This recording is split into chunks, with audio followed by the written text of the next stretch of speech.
Ya, bismillahirrahmanirrahim. Assalamualaikum warahmatullahi wabarakatuh. Alhamdulillah, sallallahu salam ala rasulillah sayyidina Muhammad bin Abdullah wa ala alihi washabihi ajma'in. Subhanaka la ilma lana illa ma 'allamtana innaka antal alimul hakim. La haula wa la quwata illa billahil aliyyil azim. Amma ba'du. Alhamdulillah, nama saya Fakhrul Tuan Guru Haji Farul Razi Warji, berasal dari Lombok, Kabupaten Lombok Tengah, Nusa Tenggara Barat. Dulu tahun 1975 kami berangkat mencari ilmu ke Mekah. Kemudian mukim di Mekah 8 tahun. Lalu kita lanjutkan pendidikan di Madinah 17 tahun. Alhamdulillah 25 tahun. Kemudian ada datuk kami dulu meninggal dunia yang megang pondok pesantren Nurul Yakin Karang Lebah Pelaya di Lombok Tengah. Beliau meninggal dunia. Lalu orang tua kami mengontak supaya kami pulang. Dan tepatnya pada tahun 2000 kami tidak mikir panjang karena ini permintaan dari orang tua, langsung kami pulang ke tanah air. Jadi menetap di Lombok ini tahun 2000 semenjak meninggalkan tanah air tahun 1975. Dan sekarang alhamdulillah menjadi ketua yayasan di Pondok Pesantren Nurul Yakin di Kabupaten Lombok Tengah.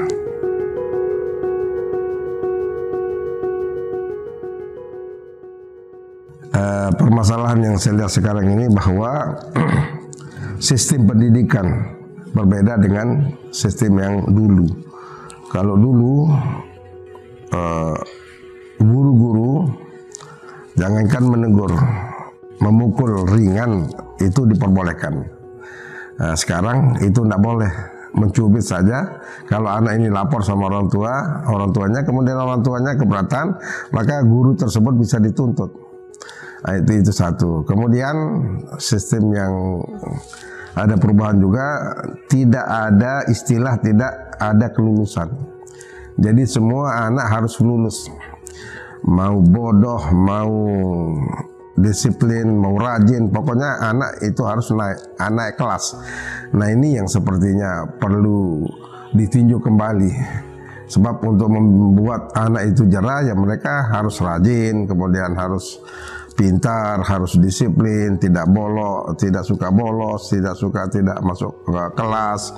Nah sekarang itu yang penting ada nama, kemudian tahun berikutnya mereka naik. Nah ini yang perlu dipikirkan ulang supaya anak saya menjadi anak sesuka mereka. Jadi seakan-akan lose control dalam pendidikan.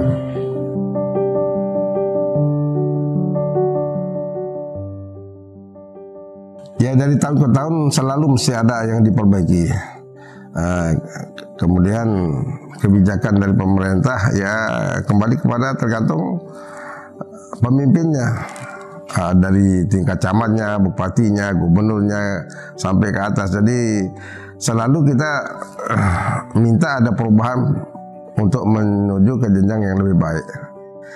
Artinya kita tidak akan pernah puas bagaimana pendidikan supaya tidak jalan di tempat. Tentu pemerintah mengetahui bagaimana untuk kedepannya memanage pendidikan ini. Di antaranya ya orang tua harus melepas full kepada guru. Jadi tidak ada niat guru untuk berbuat sewenang-wenang, mentang-mentang jadi guru, tidak. Tentu pertama ada alasannya, kemudian untuk kemaslahatan anak itu sendiri. Jadi diberikan wewenang penuh bagaimana guru-guru ini untuk mendidik anak. Apakah memang kalau perlu dicubit karena melampaui batas dari kenakalan, ya kenapa tidak? Jadi harus ada perubahan lah gitu. Jangan sudah dilepas di sekolah kemudian ada laporan dari pihak anaknya, putra putrinya, lalu dia tampil untuk mendimu guru, untuk melaporkan guru. Ini juga kan tidak baik ini. Jadi kalau sudah melepaskan anak di sekolah tentu ya itu urusan guru sudah, dan insya Allah guru tidak akan melampaui batas dalam ketidakwajarannya. Yang namanya guru kan mesti lebih tahu daripada orang tua.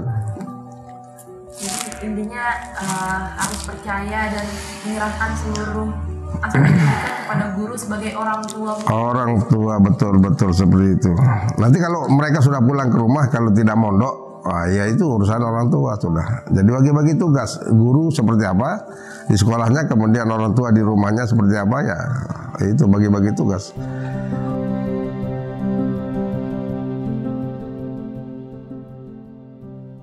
Kalau saya pribadi, Pak Anies Rashid Baswedan, insya Allah, karena memang saya tidak berpolitik dari dulu, tetapi tahu politik lah, bukan tidak berpolitik kemudian tidak tahu politik, tidak. Kita tidak berpolitik tapi tahu politik. Yang paling pas saya lihat sekarang ini Pak Anies Rashid Baswedan. Kenapa? Beliau kalau berbicara itu selalu ada kalimat, kata-kata insya Allah, subhanallah, alhamdulillah, masya Allah. Itu seperti zikrullah itu. Jadi ini modal utama untuk kita betul percaya kepada seseorang, tidak pernah lepas dari kekuasaan Allah. Jadi mau bergerak begini, insya Allah, alhamdulillah, masya Allah. Coba setiap beliau diwawancarai dan setiap beliau berpidato, mesti ada kalimat-kalimat tasbih seperti itu. Alhamdulillah, masya Allah, subhanallah, Allahu Akbar. Jadi ini kita secara lahiriah memang dibandingkan dengan calon yang lain, kalau orang Malaysia kata tak ada macam tu. Jadi ini beda daripada yang lain. Itu ketertarikan saya dari beliau, dari tasbihnya itu, masya Allah.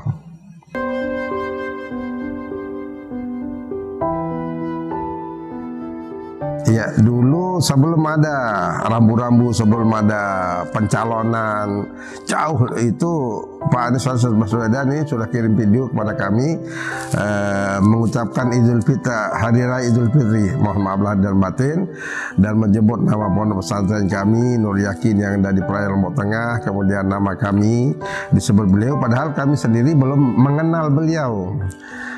Tapi artinya sudah ada silaturahim jauh sebelumnya, sebelum mencalonkan diri.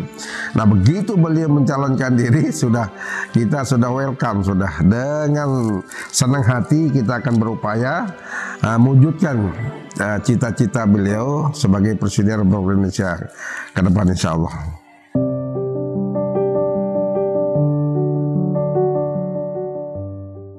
Anies Rashid Baswedan saya lihat ini ada mengikuti qudwah, suri teladan dari baginda Nabi Muhammad SAW. Beliau tidak pernah menyinggung perasaan orang lain. Jangankan menyakiti perasaan orang lain, menyinggung perasaan orang lain saja tidak, apalagi menyakiti. Nah, ini yang saya lihat. Dan insya Allah tidak salah penilaian yang saya lihat selama ini kepada beliau. Jadi kalau Sayyidina Anas bin Malik, pembantunya Rasulullah, mengatakan kepada sifat Rasulullah, la yakadu yuwajihu ahadan bisya'in yakrahuhu. Hampir Rasulullah tidak pernah menyinggung perasaan orang lain. Never meet someone with his unpleasant attitude. Itu kepribadian Rasulullah, dan saya lihat ada di dalam diri kepribadian Bapak Anies Rashid Baswedan ini.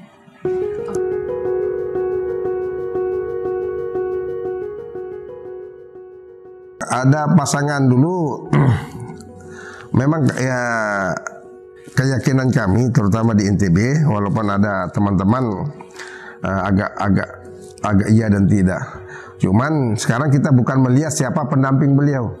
Yang kita utamakan adalah Bapak Anies Rashid Baswedan menjadi presiden. Adapun wakilnya, ya tentu ada nilai min plusnya, itu ada lebihnya, ada kurangnya, itu sudah wajar. Tapi kita tidak akan melihat ke sana. Kita akan melihat Bapak Anies Rashid Baswedan menjadi nomor 1 di Republik Indonesia. Pendampingnya siapa saja, beliau lebih mengetahui. Kenapa beliau berpasangan dengan Pak Agus Muhaimin Iskandar? Tentu beliau lebih mengetahui daripada kita yang jauh daripada beliau. Beliau tidak akan mungkin memasangkan diri sendiri kalau tidak tahu kemaslahatan dan keuntungan dengan Bapak Pak Muhaimin. Jadi beliau yang lebih tahu dan beliau yang melaksanakan. Pokoknya kami, terutama kita yang dari tokoh agama, tokoh masyarakat di NTB ini yang sudah berjuang untuk Pak Anies. Pasangannya beliau lebih tahu, beliau lebih mengenal, jadi beliau yang akan melaksanakan. Kita hanya berupaya mendukung dan mendoakan.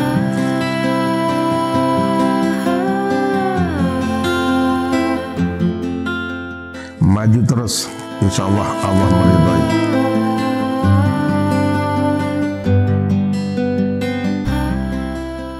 Kompak selalu.